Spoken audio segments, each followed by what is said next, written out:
अतिजलद व अचूक बातम्यांसाठी पाहत रहा महामीडिया 24 सदैव तत्पर।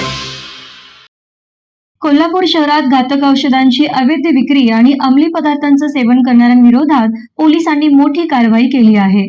सदर बाजार परिसरात शरीराला अत्यंत अपायकारक ठरणारी मॅफेनटेरमाइन सल्फेट या इंजेक्शनची विक्री करणाऱ्या स्वप्नील शशिकांत माने याला पोलिसांनी अटक केली असून त्याच्याकडून 77 इंजेक्शन्सच्या बाटल्या जप्त करण्यात आल्या आहेत। याच मोहिमेअंतर्गत राजारामपुरी परिसरात गांजा सेवन करणाऱ्या एका तरुणालाही पोलिसांनी ताब्यात घेतलं आहे। सदर बाजार येथील स्वप्नील माने हा बेकायदेशीरपणे घातक इंजेक्शनची विक्री करत असल्याची खात्रीशीर माहिती जयसिंगपूर पोलीस उपअधीक्षक कार्यालय आणि कोल्हापूर स्थानिक गुन्हे अन्वेषण शाखेला मिळाली होती। या माहितीच्या आधारे पोलिसांनी सदर बाजार परिसरात छापा टाकला असता 77 नग मॅफेनटेरमाइन सल्फेट इंजेक्शन्स मिळवून आली। पोलिसांनी संशयित स्वप्नील शशिकांत माने याला अटक केली असून या गुन्ह्यात त्याचा कामगार विनायक रवींद्र माने याच्यावरही गुन्हा दाखल करण्यात आला आहे। ही इंजेक्शन्स प्रामुख्याने जिममध्ये व्यायाम करणाऱ्या तरुणांना किंवा नशेसाठी विकली जात असल्याचा संशय व्यक्त होत आहे।